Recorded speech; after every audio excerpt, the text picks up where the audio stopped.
Во време кога криминалот се шета слободно, а корупцијата е начин на живот, вистината станува најскапата валута. Олигарсите владеат со системот, институциите молчат, а граѓаните се оставени сами на себе без надеж и правда. Во едно такво општество, храброста да прашаш кој стои зад ова е вистински чин на отпор. И токму тоа прашање го поставуваат луѓето како Сашка Цветковска и тимот на истражувачко-репортерската лабораторија. Преку серијата на фантастични документарци кои што може ги пронајдете на нивниот YouTube канал, како Украдени животи, Нечиста крв и Убиство во Тетово, тие ја разобличуваат вистината која што многумина сакаат да ја скријат.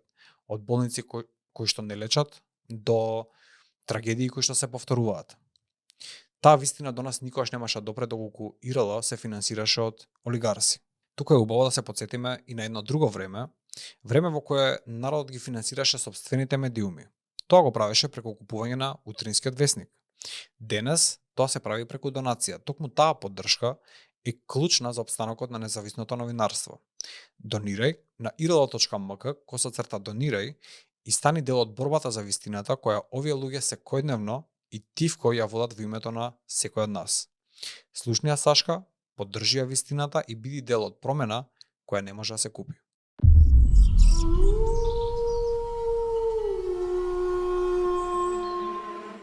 Дали квалитетот на новинарот денеска се мери според висината на митото кое што му е понудено? А, може да се мери и така, но тоа според мене е многу површно гледање на работите. Во основа, оние кои што го собираат кајмакот од работата на медиумите, се нивните собственици, пријателите на нивните собственици, во една мрежа составена од корумпирани службеници, корумпирани политичари и економски мокни лица, кои што го одржуваат тој систем, медиуми, извршна и законодавна и судска власт, за да ги контролираат државните, односно граѓанските ресурси за своите лични цели. И од тука, кајмакот го собираат собствениците, можеби некој поважен уредник.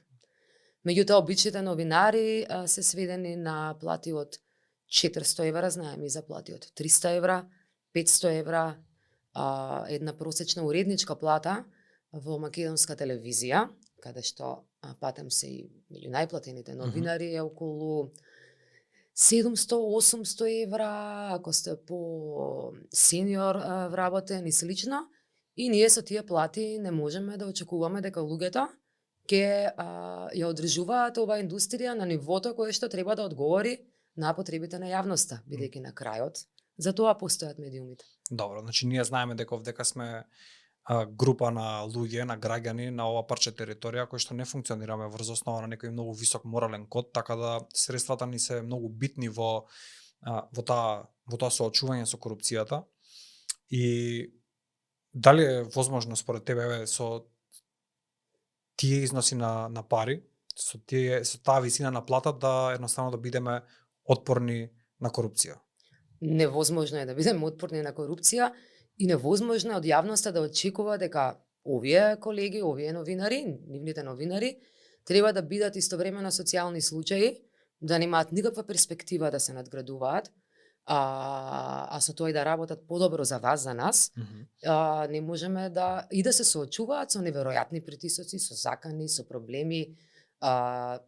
Самата работа е тешка, непредвидлива во однос на работното време, бара многу од вас и некој треба да ги даде сите овие жртви, да жртвува многу од себе, да ги жртвува своето семејство, своите блиски. Дали има некој разумен човек кој што тоа би го правил? Јуло го кажувам затоа што во последно време, не само во Македонија, туку и секаде, целата омраза е насочена кон медиумите, кон новинарите. И граѓаните не дека не се во право, бидејќи сите ние чувствуваме дека тие не ја вршат својата улога на заштитници на јавниот интерес. Меѓутоа, исто така не можеме и да се лутиме, бидејќи корпата е полна со расипани јаболка и едно или две, три добри јаболка не ја прават разликата. Може ли да кажеме дека, например, истражувачкото новинарство денес, нели, треба по некое правило треба да биде коректив на власта и на центрите за моќ, но во исто време, барем денеска, е станато до негде коректив и на обичното новинарство. Да, ако гледаме низ таа призма, работата на истражувачките новинари, Затоа што двете вистини кои што произлегуваат најчесто се студираат и се различни. не може да има две вистини. Има само една вистина. Она што е проблематично во тоа како се гледаат медиумите, особено од страна на оние кои што имаат моќ, е во балансот. Баланс не може да постои, не може да постојат 5 минути за Хитлер, 5 за евреите.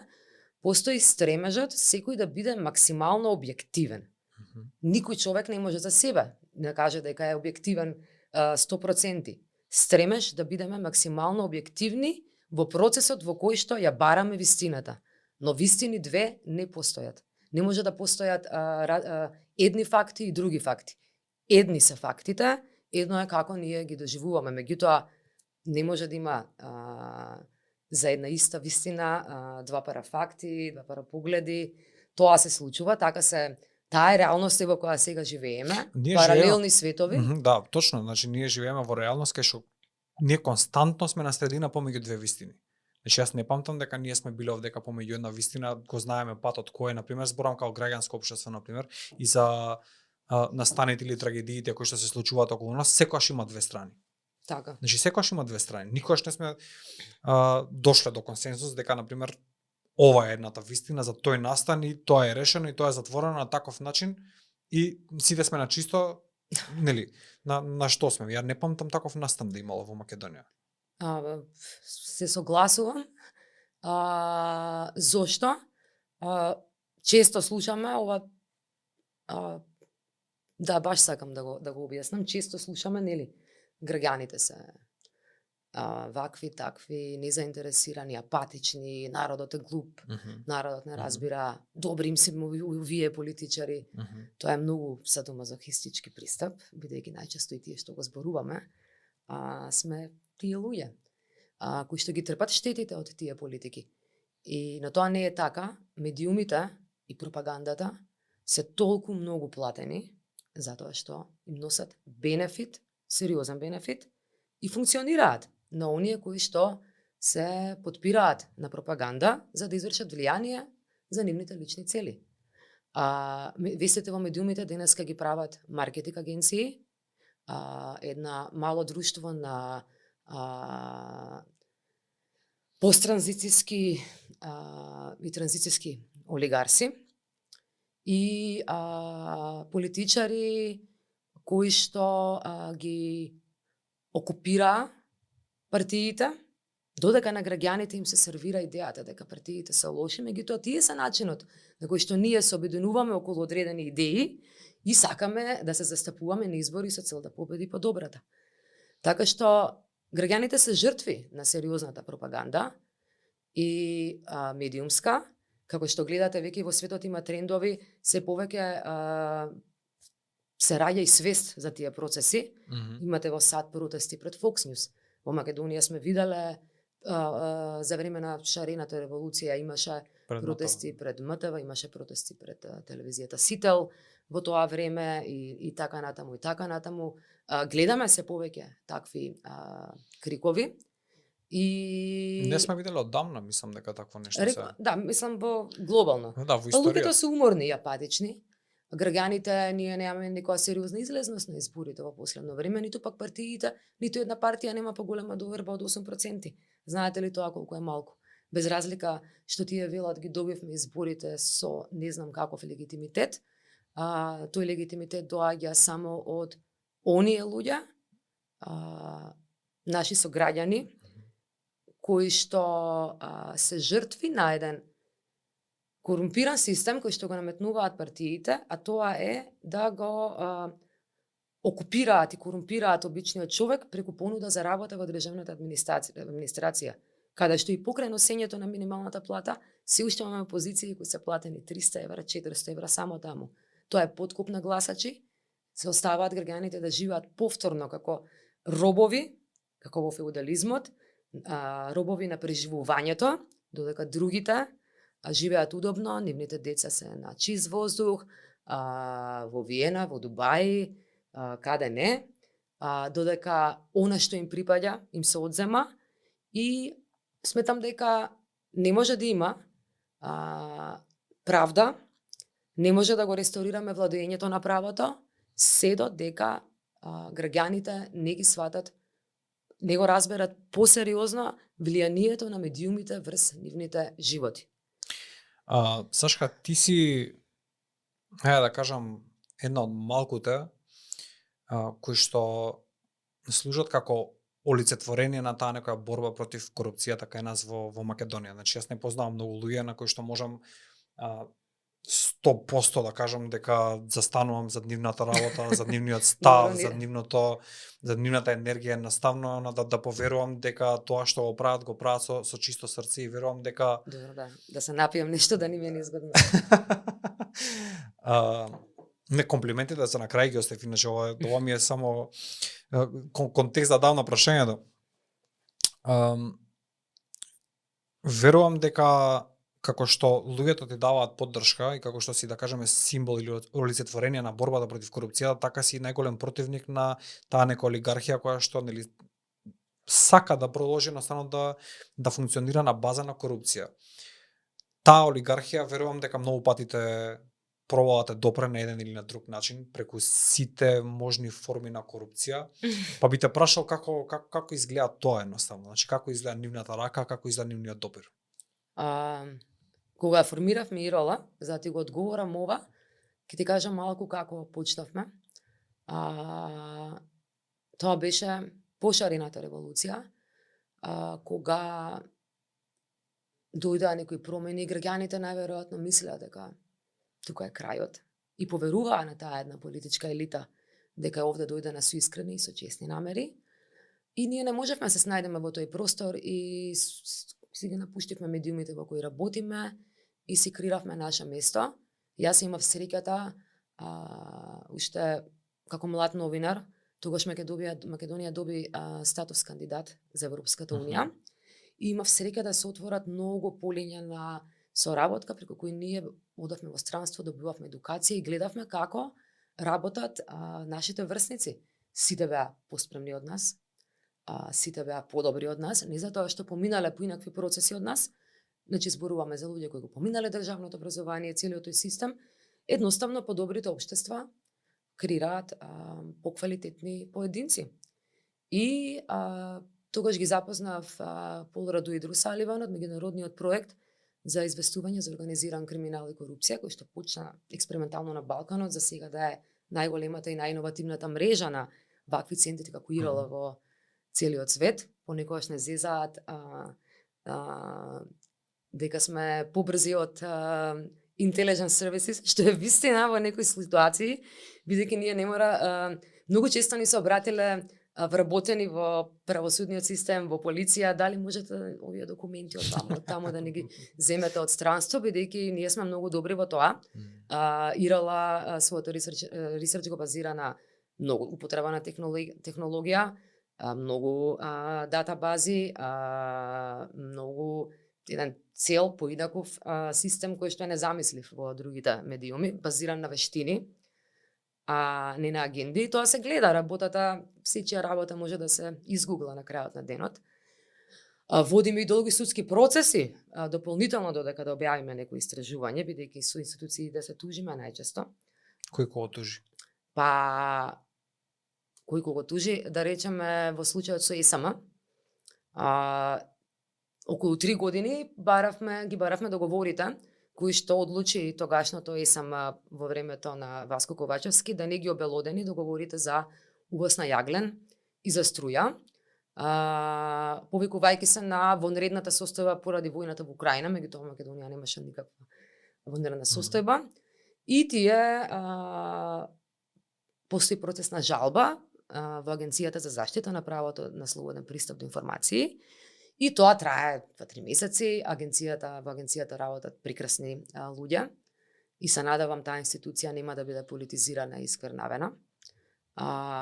И тие практично не застапуваат нас и покренуваме тужби пред и институциите најчесто со цел да го одолговечат давањето на информациите, особено кога станува збор за многу пари, и особено кога станува збор за многу пари кои ги зеле нивни блиски луѓе, кои не требало да ги земат, и најчесто сето тоа било во неправедна, нечесна, нелегална постапка, тогаш тие земаат уште пари да трошат од граѓаните на скапи адвокати, да ја тужат агенцијата пред управните судови, каде што сме ние странка во постапката.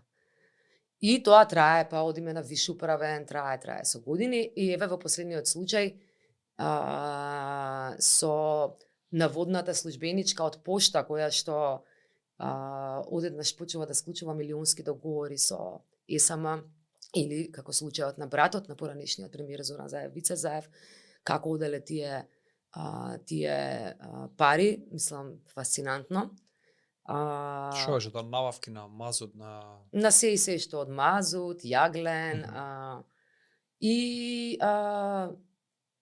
тие луѓе секако не се срекни на крајот со нашето известување. Меѓутоа и граѓаните не треба да чекаат толку време. Не е лесно. Понекогаш кога ќе кажеме работиме 2 години на истражување, тоа би требало во Финска да го сработат за 5 месеци. Меѓутоа овде други се проблемите, ние половина ден го губиме на ваква администрација, и другиот половина да се соочуваме со проблеми како закани, онлайн вознемирување и насилство и така натаму. Да, значи тоа ме интересираше најмногу, ти кажам, затоа што луѓето се исплашени од последиците. Јас мислам дека тоа е она што ја држи корупцијата на толку активна и толку меѓу луѓето се уште присутна. Луѓето се исплашени од последиците. И сега ти со целата твоја храброст, значи ти си пак жена, значи ти не си 2 метра човек, не знам, со како се вика, со цела група банда тука, па ќе се имаш грб некој позади тебе, значи ти си човек немаме грб точно, да, и тоа е ти си човек сам на светов. Сами на себе сме си грб. Така, сами на себе, и сеедно се спротивставувате и докажувате дека е возможно. Може ли ми кажеш на каков начин, мислам, како функционира тоа? Што едноставно, кои се заканите? Па, вака Ирола, кога започнавме со работа, решивме да промениме нешто во начинот на кој што известуваме, и дека не може постојано да се вели владата, министерството, партијата, агенцијата. Да се генерализира. Да, точно, треба да се посочат вистинските виновници.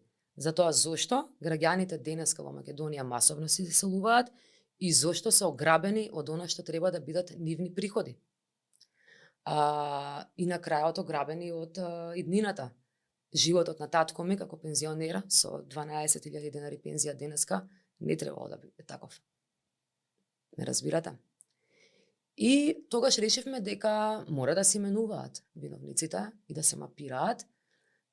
Тие себе си сакаат да се нарекуваат таргет и би требало да се доживуваат како така, а и зошто не би биле. Во секоја редакција во светот постои листа на лица од интерес, и тоа се најчесто најбогатите, најмокните во институциите кои што новинарите се должни да ги следат. И нивната одбрана е како еве например Кочан Ѓушев, особено Жан Митрев. Имате доста наброено и за плејада други, да не ги набројуваме.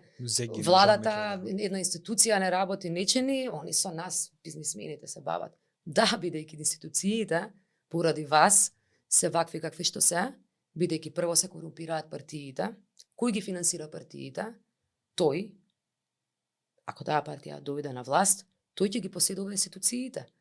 Имаме неброени примери како за нив работи од парламент. Сите институции се ставени во служба на одлевање на пари и помош од закони до се и се што само на една мала група на мокни луѓе.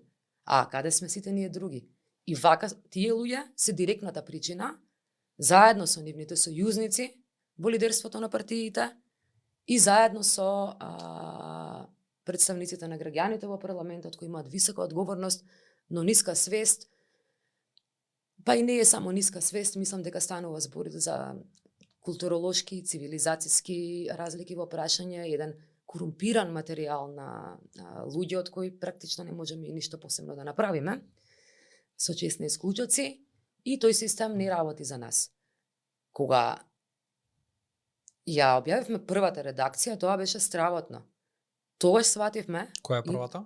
Заговор против воздухот. Тоа е епизодата која откри нелегална трговија со токсични масла, кои што биле изгорени со цел да заштедат огромни правни субјекти, поврзани со вице-премиерот во тоа време Кочо Ангјушев, кој што ме тужеше за ова поврзани, ама еве пак ќе го кажам, и 1000 пати ќе го кажам, и 1000 пати нека ме тужи. Бидејќи тоа е факт, ако вие имате компанија и вашата компанија има милионски договори за набавки со таа фирма, да, поврзани сте. Тогаш свативме колку е мокна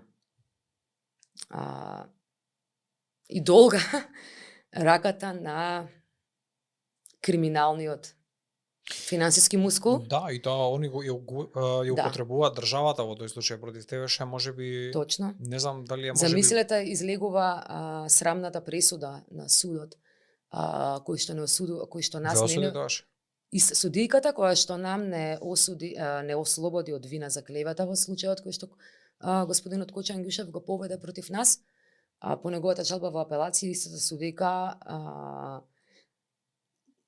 бидејќи немаше како да не осуди за клевета, само тоа беше скандалозно, дури на Универзитетот во Колумбија се анализира ова, да, туку што беше објавено, се анализира и следи оваа пресуда како еден куриозитет, бидејќи таа пресуда гласеше дека јас не сум новинарка, не смеам да работам, бидејќи ние сме биле регистрирани како непрофитно друштво. Тоа покажува основно непознавање на работите, секој може да биде регистриран како сака, ние самите одлучуваме дали ќе работиме со профит или не. Ние не работиме за профит, средствата кои што ИРЛ ги заработува се трошат за функционирање, за плати, за зголемување и подобрување на програмата, и тоа може да се види од продуктите кои што ние ги произведуваме. Лесно е да се види каде одат парите и како се трошат. Така што тогаш тие влегоа во безмилосна црна кампања, почна да се рекламираат компаниите на господинот Ангјушев во секој можен медиум, а мислам, зарем обичен граѓанин би набавил услуга од Брако, се нема да купуваме метални конструкции. Така не е, значи тоа продукт за широка потрошувачка. Нарачани интервјуа, сериозно текстови, сериозно тогаш почнаа да не нарекуваат рекетари, ние сме таргети, они се честните бизнисмени.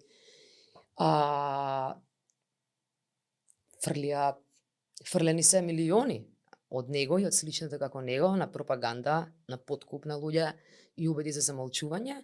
И по таа пресуда која имаше силни реакции кај граѓаните. Граѓаните не се глупави, ја сватија намерата.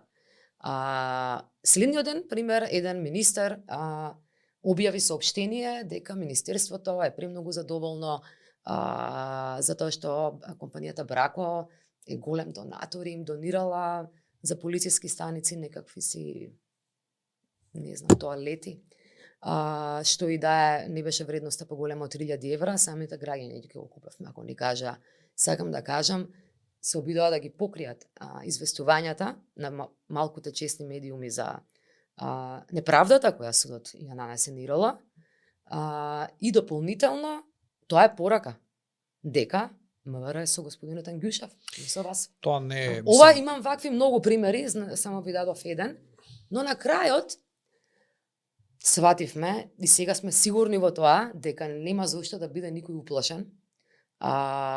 Едноставно граѓаните не се плашливи. Само се апатични и никому не веруваат веќе. А ако подобро ги познаваат овие лица одблиску како што ги познаваме ние,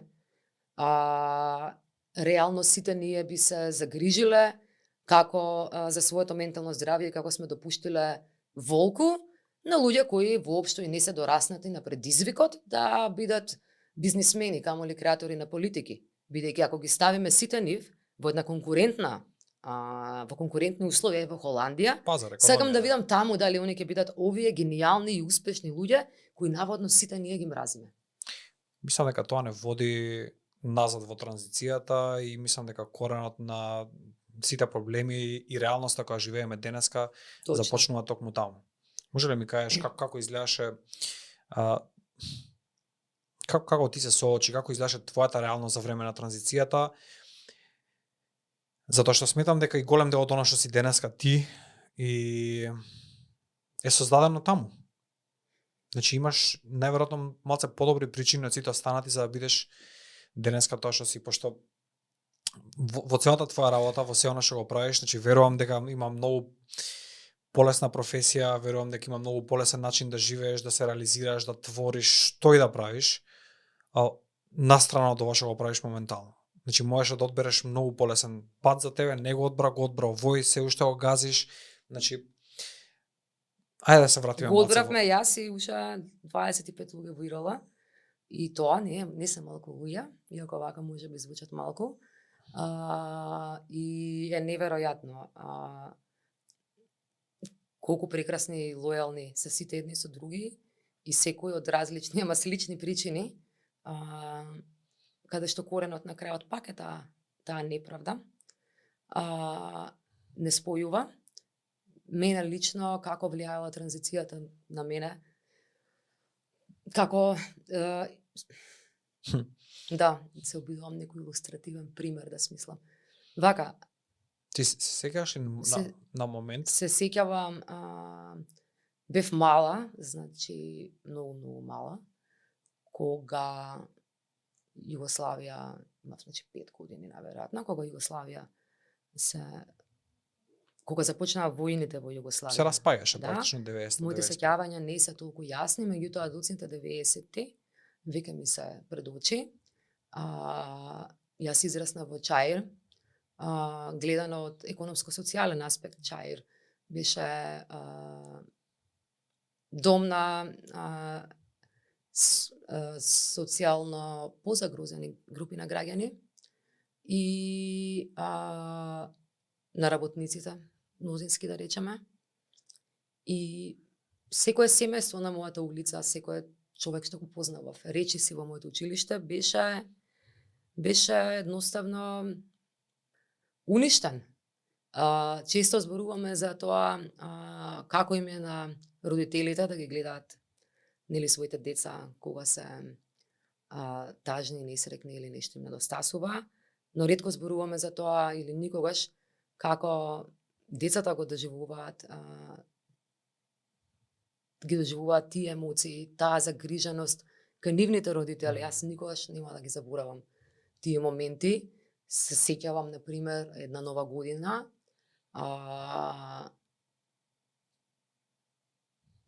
иако беше топла и убава и емотивна, историја беше и тажна, значи мајка ми направи само точно 4 ќофтиња и имаше пари само за едно шише од 1 литар Кока-кола. И тоа беше се. Нова година. Да, Македонија тогаш се уште не беше дел од институциите меѓународни во голема мера, а требаше да биде. Транзицијската неправда, отуѓувањето на имотот кој што претходно им припаѓал на граѓаните, особено во Југославија, значи не станува збор за државен имот, туку имот на работниците, е оттуѓен, се создава првата класа на олигархија, се отпуштаат многу луѓе, одеднаш крахнува се, и тие потоа, до денешен ден, ја одолговекуваат транзицијата, ја одолговекуваат неправдата, ги влошуваат работите. Ние по 35 години можеме да се пофалиме само со држава во која што никој не сака да живее. Така што тоа мене ме обликувало, тоа чувство. Луѓето не се плашливи, луѓето сакаат да се почувствуваат достоинствено и да се почувствуваат дека работат за некаква цел, дека можат. И ако нешто можам да им кажам на луѓето преку твојот канал е дека на вистина можеме сите заедно. Не се овие луѓе на вистина толку паметни. Исто ми е интересна на друга перспектива.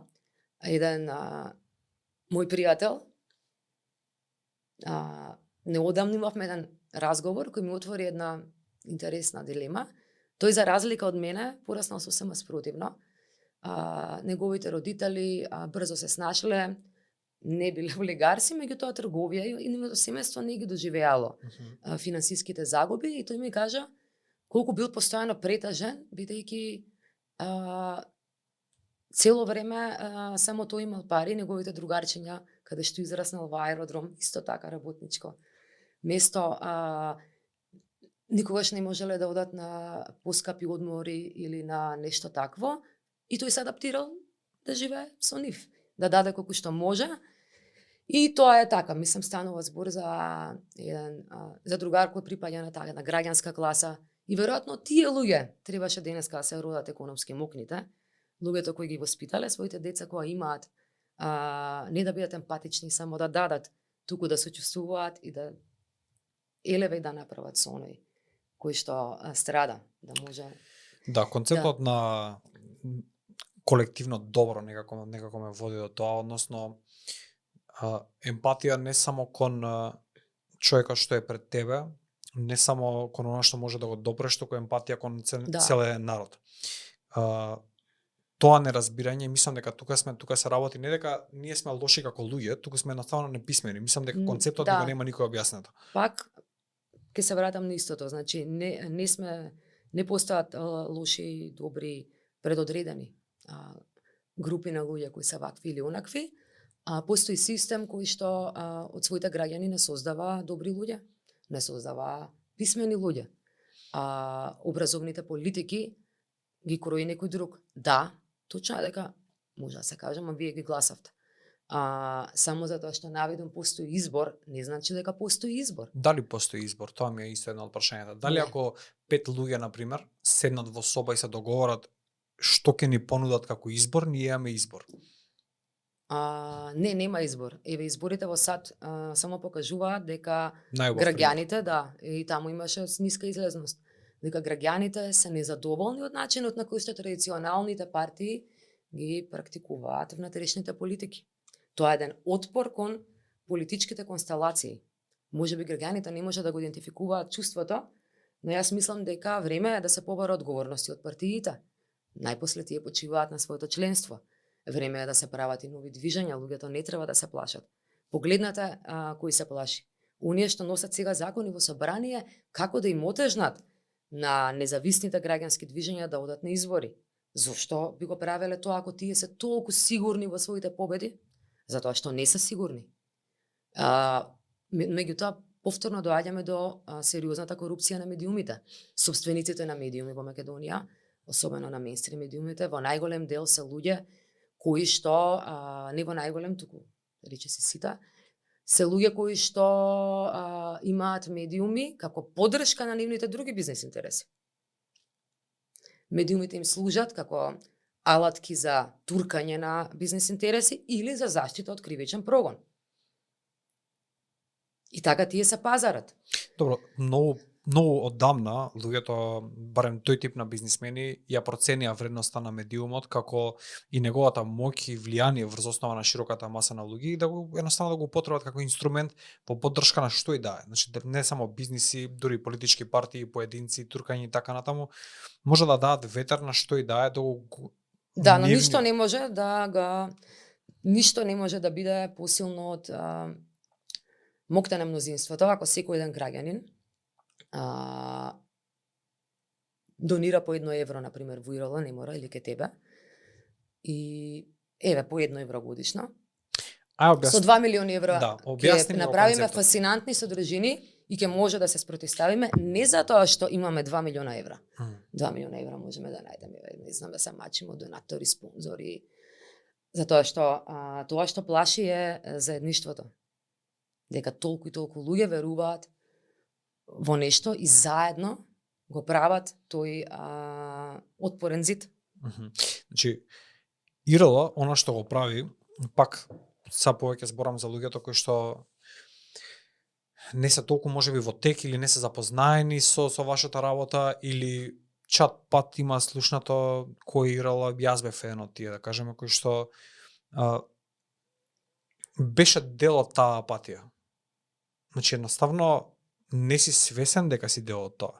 Значи ти си Така некако полузаинтересиран цело време, сметаш дека е доволно, сметаш дека немаш што да придонесеш, дека немаш моќ ништо да направиш едноставно, али пратиш тука си таа е некоја патја, буквално си заглавен и мислам дека најголем дел од луѓето се во таа состојба Многу моментално. луѓе не можат да пратат затоа што оние кои што се на работ на социјален ризик, а тие се третина граѓани, и кои денеска треба да мислат дали ќе јадат. Тие не може да се дозволат размислувања и прогресивни разговори, да зборуваме за демократијата и за слободата, ме разбирате. Така Да, што- но тие луѓе се држат таму со намера некоја. Значи, Да. тие не сваќаат дека Точно. не е се по нивна вина. Тоа што им се случува таму, а нели општеството им кажува нешто друго, дека вие сте криви, дека не сте доволно работливи, дека сте мрзливи, дека се е ради вас, значи светот ќе пропадне ради дека сме вас. лоши, корумпирани. И да, и дека едноставно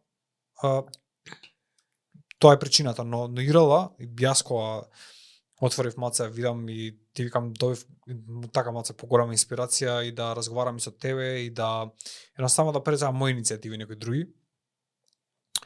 Вие сте финансирани, значи финансирањето на медиумите е многу битно. Значи Точно. тоа е полугата на моќ која што или ќе го ослободи медиумот слободно да известува Или и ќе да го истражува, зароби. или ќе го зароби. Како се финансира моментално ИРЛ и која е претензијата или кон што се стремите? Да, Ирола, значи кај нас на веб страната ние имаме поприлично обемен материјал кој сме, што сме, како се финансираме, објасните целиот наш процес на работа, улогата на секој член на тимот, целиот кодекс професионален, меѓу другото и донаторите. Ирола се финансира во моментов од грантови од стратешките партнери на Македонија, со оглед на тоа дека американскиот претседател Доналд Трамп го укина USAID, тоа ни представуваше сигурно околу 35% од досегашното финансирање. Остатокот е Кралството Холандија, меѓународниот проект за известување за организиран криминал и корупција Zigrid Raising Trust фондацијата благодарение на OCCRP.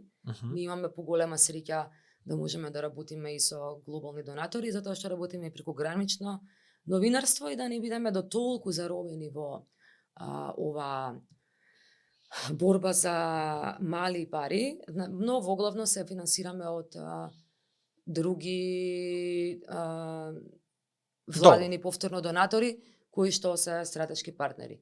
Ништо од тоа, ние имаме среќа да работиме со луѓе како холанѓаните кои се онака прекрасни луѓе за работа и нивниот збор е збор, но она што ние се стремиме и што е веќе во нашата нова стратегија е да ги убедиме граѓаните за 10 години да бидеме целосно финансирани од граѓаните.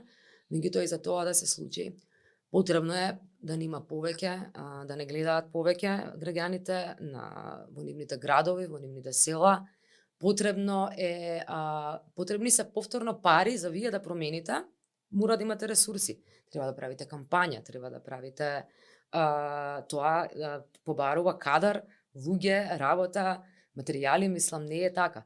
Сега ние се трудиме, после ова што се случи со USAID, беше голем удар за нас, но рековме дека од ова ќе мора да излеземе на креативен начин, а не да не се стремиме за more of the same. И така ја започнавме поактивно да работиме на IRL Story Lab. Тоа е непрофитната организација IRL, се отвори своја организација, своја продукција и која што чија задача е да прави филмови. Значи ја носиме корупцијата in fiction. да создаваме содржини преку моќта на фиктивниот филмски јазик и така да помогнеме да се шират квалитетните и вистинските информации уште повеќе. А истовремено да можеме нели и да заработиме и со тие пари да се финансира непрофитното истражувачко новинарство. Ќе видиме што од ова ќе ни успее. Во секој случај ако некој сака да донира, може да отиде на нашиот сајт IRL/донирај и да ни донира. Ние ќе оставиме линкот да може директно да отиде Многу после видеото, но еве да кажеме, јас не разбирам се уште, например, зошто или како мене тоа евро би ми придонело во моето секојдневие или во борбата против корупцијата. Како ќе ми го објасниш, на пример, тоа евро на мене? За мене тоа не е многу, на пример, денес, Така. но најверојатно моето незнаење е толку големо. Точно, затоа реков повторно треба да го објаснуваме, така. За да го објаснуваме треба да одиме и ние во кампања како политичар, а за тоа требаат ресурси. И сега ние што сакаме да направиме? Сакаме, значи ќе аплицираме само на проекти кои што ни овозможуваат да работиме на нашата одржливост. Значи не можете граѓаните да ги убедите само зашто сте го замислиле тоа. Како јас би ги убедувала? Добро, за ова најсоодветни сме јас и Диница да се уруваме заедно, ми не достига, ама еве кратко. Медиумите во 90-тите, нема да одиме во целата историја на медиумите, ама во 90-тите почнува кога Македонија и Словенија излегуваат од војните на Балканот. Започнува една малку поздрав однос, почнува плурализацијата, демократизацијата, и тука веќе постои интерес од европските земји блиски до нас да инвестираат во нови демократски медиуми. Веќе го имаме создавањето на првите независни телевизии, го имаме создавањето на групацијата на Дневник, Утрински весник, кои што во тоа време се финансираат од предплата. Граѓаните во своите ужасни денови, во најголемата сиромаштија, давале во тоа време 30 динари или денари за весник. Сите луѓе. Весникот нудел квалитет. И тие, се додека не ги превзема следната генерација посттранзицијски олигарси, како еве ќе го спомнам Камчев, кој што чија задача беше да го уништи тоа наследство, граѓаните го купуваа затоа што тој весник, Дневник да речеме, беше рефлексија на реалноста, нивните потреби, на реалноста. Беше вистински глас, нивен глас. И меѓутоа никој не сака независни медиуми. Така што граѓаните мора да се сетат како било и ако сакаат да едноставно ако сакаат да одлучуваат сами и вистински за својот најдобар интерес, ќе мора да се погрижиме сами како заедница да градиме квалитетни медиуми, квалитетни партии, квалитетни институции. Веќе нема кој да ни помогне, нема волшебно стапче, нема партија која што е дојдена овде тоа да го прави. Целата работа ни е оставена нам, ама не треба да се плашиме. Овие исти граѓани, од кои голем дел за среќа што се уште живи, имале како татко ми по 15-16 години кога ги граделе патиштата и железниците во оваа држава.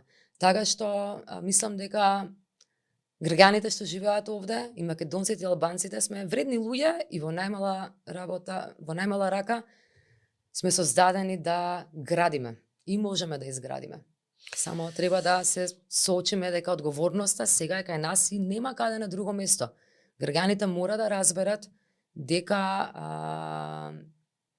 ако не ја убиеме корупцијата, таа ќе ја убие Македонија. Да, мислам дека тоа префрлање на одговорноста конечно едноставно луѓето да сваќаат, почнуваат да сваќаат дека не е се препуштено на државата и дека државата не е таков едноставен поим како што ни е представен, дека државата значи дека ние сме сите заедно и дека тука тоа е некоја романтична слика во која што нели сите сме во воен брод и него го пловиме заедно, тука има сили во една држава кои што директно функционираат една против друга и дека се случуваат различни динамики. На пример, ја мислам дека од почетокот, барем на оваа држава, збориме, нека се можеби постојат држави во светот кај што не било така, но убеден сум за нас дека од создавањето на нашата држава до ден денес, значи она што е влада, управувачка власт и така натаму, и она што е население и граѓани се на спротивни страни. Видете, можете ли да се замислите, ние сме имале политичари како Киро Глигоров. И како Киро Глигоров денеска е политичар, излага во интермецо со Чифлиганец, можеби Душко, со Вице, со дилерите од Грчац. Тоа е нашата реалност. Тоа се нашите политичари денес. Кои очекувања вие може да ги имате од овие луѓе? Ние како граѓани мора апсолутно да сватиме дека тука немаме ние што да бараме, ниту па тие ни должат нас нешто. Тие се таму за себе и тоа веќе толку пати се покажа што е како токсична врска меѓу нас и политикава. Да. И време е да се превземе одговорноста и да се превземат работите во наши раце, зошто да не? На крајот на денот сакам онака да им кажам на луѓето дека ние ја имавме и уште сме во директна битка со овие луѓе. Не мислам дека се толку мокни и паметни. И вие зборам Особено не се паметни. Само се друмски разбойници. Знаете, друмски разбойник оди и ништо тука не се прави со памет, со чисто насилство и просташтво. И ние не можеме веќе на насилниците да им викаме ај добро и ова ќе помине. И тоа се чувствува. Таа колективна фрустрација, инхибиција се чувствува помеѓу сите нас, сите ја чувствуваме. Но секогаш во такви моменти имало некој што повлекол напред. Значи мора некој да повлече. Мора да постои столб околу кој што луѓето ќе се обединат едноставно. Се надевам ќе почне да се создава тој столб. Иако постојат такви луѓе, независните медиуми како нас, како 360 степени, други многу малку, ќе им дадат простор. И уште ќе постоиме да можеме да даваме простор на такви идеи, а истовремено ќе ги промовираме и нашите идеи во рамки на она што го работиме. Медиумите не можат без граѓаните. Честните медиуми ќе мора да дојдат од желбата и моќта на честните луѓе, а имаат моќ. Тоа е €1, јас го гледам токму како, иако е можеби премалце, не знам, значи евро нека биде символично, звучи многу добро. Мислам дека е многу битно луѓето да разберат дека заедно, кога се застапувате заедно, сте посилни. Зошто луѓето сакаат глупав народ? Пропагандата, кажавме, се плаќа многу скапо, милиони, зашто вреди, не зашто не вреди. Така, но ние можеме да ги победиме со многу помалце пари. Не мора никој од нас да даде 2 милиона евра подкуп на медиум, политичари да плаќа реклами безсмислени. €1 секој човек не може да доминираат. Во тоа сум сигурна. Во ниеден случај. Бидејќи само поделени од народ не може да се обедини. А пропагандата служи да не поларизира. Би ги повикал сите да отидат и да ги погледнат серијалот на документарни филмови редакција. Значи јас тоа кога го видов, навистина не може да си поверувам на очите за многу работи, но ќе го земам како пример документарецот со Жан Митрев. Значи, на крај памет не би ми паднало дека во таква ситуација и таков човек, значи точно таа позитивна пропаганда за него што се правеше, стана символ за лек, за едноставно за спасување животи. Навистина се гледаше многу луѓе и познавам лично кои што гледа спас во тој човек, за да се испостави дека навистина такви експерименти правел со како беше тоа хемофилтрација и така натаму. Значи едноставно не може да си поверувам дека навистина јас знам дека се случуваат работи кои што не ги гледаме, но ова е живење во паралелен свет веќе, паралелен универзум со нашето постоење. Значи не е ништо така како што изгледа, навистина не е ништо. И секоја чест, навистина секоја чест. Тоа евро, мислам... Тука морам да кажам дека еден од методите кои што ја прави нашата работа многу забележлива е нашата миграција со младите филмски уметници. Ние бевме само неколку луѓе во ИРЛ, имавме само 3000 евра на почетокот и ги делевме на 7 еднакви дела за да преживееме. И така најдовме слични луѓе на нас, само во филмскиот свет, млади режисери, фантажири на кои не им дава шанса никаква, се разбира. И така се споивме и Трифун Ситниковски, режисерот, предложи да користиме систем во кој што преку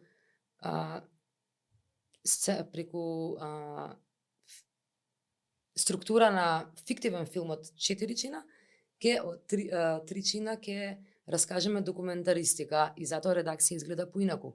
И дека апсолутно мора да се покаже работата на новинарите како изгледа во позадината, Затоа што така ќе работиме истовремено и на кревање на довербата, луѓето мора да видат што правиме. Прво го мразевме. Му викавме, не сме ние глумци. Што нема да глумите, не ќе ве снимаме лајв. Не сме умно на крај ги убеди најтврдокурните традиционалисти. И сега ете заедно градиме нешто друго, бидејќи што ќе биде медиум и како ќе се дистрибуираат информации, допрва ќе видиме.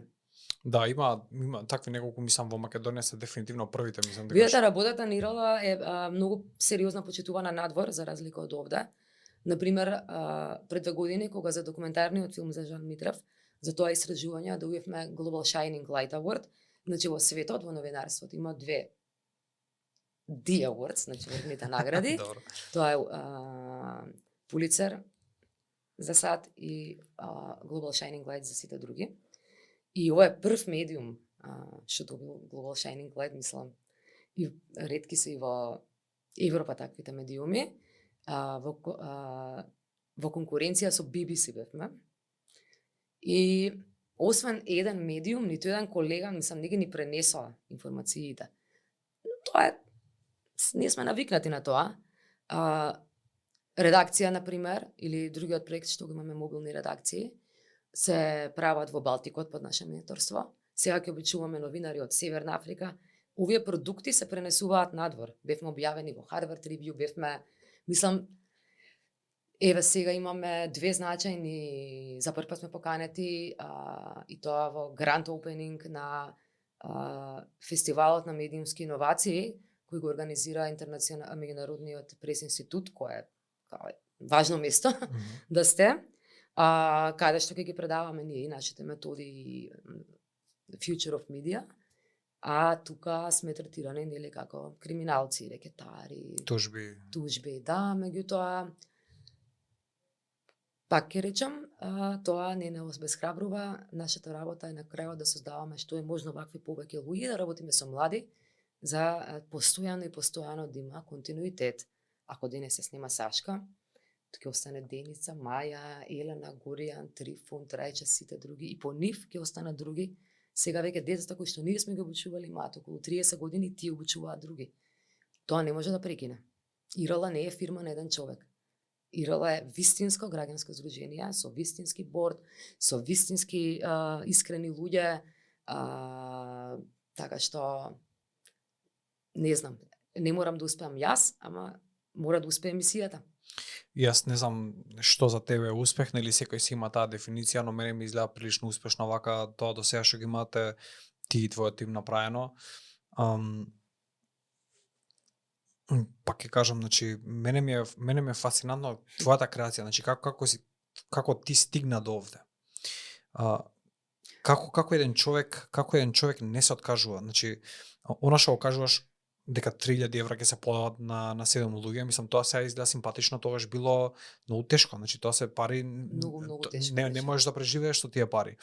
Во исто време работиш работа во која што целиот коруптивен. Значи јас работев во Agence France Press дописник за со дел од тие пари да плаќаме киријата на Ирола. Значи драйвот, желбата, тоа е она што драйвот и желбата е дека во државите како Македонија може да се произведе квалитет еднаков на оној во Лондон, Вашингтон и Амстердам. Ирол е потврда за тоа. Ние сме консултанти на организации со далеку поголем буџет кои доаѓаат и од нас сакаат да земат ноу-хау. Она по што сме познати е максимизирање на импактот на непрофитното истражувачко новинарство. И тоа ние го правиме. Има многу непрофитни истражувачки медиуми, но многу малку од нив на светот, речи си никој, не станал мејнстрим. Ние сме мејнстрим на некој начин. Така што драйвот е дека, не знам, кога се најдов еднаш како млад новинар на еден собир, се почувствував со моите врсници од цел свет, во Норвешка, тогаш сватив дека ние не можеме да се надпреваруваме, дека не сме еднакви. И морав многу да работам за да надоместам, за да бидам еднаква како нив. Работите може да се прават само ако се прават по меѓународните стандарди, по ниедни други, не постојат македонски, не постојат понашки, едни се, тие се, Жално е што се родивме овде, со овие сите underachievers, но тука се родивме и тука сакаме да правиме таа работа и да дадеме пример во светот. Секаде каде што одат луѓето на ИРЛ, надвор, Македонија изгледа најдобро. А секаде каде што одат оние кои ги представуваат граѓаните во институциите, не знаете како тоа, секој би се засремил да гледа како не представуваат надвор. Ние сме добри за оваа држава. Тоа е еден пример, мислам, тоа е една работа сакам да излечам од тебе, значи ти ја вртиш Ајде. цело време на кај работата. И тоа е така, значи тоа си стои буквално од збор до збор, но мислам дека имаш најдено начин како да си ја сакаш вистински државата. Не знам како си стигнала до тоа. Тоа е нешто што пробувам некако да го сватам, затоа што најверојатно тоа е мотивот за ти да станеш и да влезеш во борба со еден таков ѕвер. Не гледам друг, значи За да ја сакаш државата, треба да ги сакаш луѓето. Треба да имаш емпатија и треба да имаш симпатија. Жените мислам дека се малку подобри во тоа. И затоа верувам дека борбата со корупцијата во сите инстанции треба да ја водат жени, нема да кажам не било кои жени, ама еве жени како Ленче Ристовска, слични, како Сонја Граждани, која е млад кардиохирург и да речеме таа беше коосновач на здружение кој е единствено клуб на млади лекари кои што работат на корупција и непотизам во здравство. Така што има луѓе, многу луѓе кои можат и треба да добијат шанса и не знам, секој наоѓа некаков начин да се поврзе. Мојот е тој, љубовта за луѓето. Многу луѓе знаат дека поседуваш голем број на информации, посебно кога да кажеме гониш или истражуваш висок криминал и корупција. Луѓето понекогаш ти се приближуваат, едноставно те шпионираат. Колку пати ти си има случајно тоа? Многу често. Или, например, често се случува такви сомнителни луѓе да те малтретираат, например, да се сликаат со тебе некаде и потоа тоа да го пренесуваат по разни групи, да певни излизани со недобрата другарка, од такви наивни работи до вистински закани притисоци, па се до тоа ова малку интимно можеби, не знам дали сум го споделувала, но се случило во 2-3 наврати да ви се приближат луѓе и да ви навлезат во вашиот живот подлабоко како партнери, а всушност тие биле испратени да ве шпионираат. И тоа е уште еден дел од работата кој може би најтешкиот, како и кому да верувате, како да го издржите тој, тоа се моменти кои едноставно ве кршат и ве травматизираат и веројатно за тоа имаме и бурнаут програми, емоционален и секаков, така што да, тоа не е најпријатно и никому не му го посакувам, но и тоа е дел од работата. Се надам дека ќе немате понатаму проблем со доверба, дека луѓето, тимот кој што моментално постои во ИРЛ, си верува меѓу себе, се поддржува. Тимот кој што постои во ИРЛ е најдобриот тим, си да си веруваме, си да се поддржуваме, се караме само меѓу нас. И во тоа немам сомнеш дали ќе обстоиме, не знам, и нам ни треба поддршка за обстојување. И што би рекол ти грб, и најдобро е ако тој грб се граѓаните, мнозинството. Па нема кој друг да биде апатијата веќе испраќа сигнал до политички и економски мокните дека кога веќе речиси никој не е ни загрижен, они ќе грабаат уште повеќе, ќе стануваат најверојатно уште понасилни, особено кон организации како нашата, но можам само да ветам дека ќе дадеме се од себе да издржиме.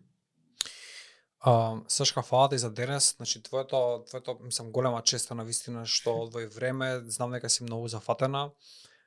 Сакам да ја поздравам твојата работа и на твојот тим, како некој што долги години ја следи вашата работа, филмовите кои што ги објавувате, информациите кои што ги споделувате, мене ми ги отвориле очите за многу работи. Значи мене многу кривини ми ги исправиле. Верувам дека и на голем број луѓе, значи еврото од мене го имате. Се надевам дека едноставно поголем број на луѓе ќе го сватат значењето на вашата работа и ќе можат да придонесат на било кој начин за да продолжи и да едноставно да ја намалиме оваа корупција која што веќе преку голем број на трагедии во изминатите години премногу животи почна да зема, квалитетот на самиот живот го уништува ако сме живи, не живееме како што треба. Една од алатките во борбата против корупцијата сте точно вие. Да, и корупцијата е и тоа. Кога татком или татко ти мора да ги гледа своите деца на Вибер и секој наш втор комшија. Тоа е корупција, тоа се последиците, тоа се ефектите, но оно што е добро е дека веќе еве во медиумите, тоа што ми е драго е што наоѓаме истомисленици, соборци како тебе и сами се представуваме и поддржуваме. Ти благодарам најмногу за ова. Фала ти на тебе.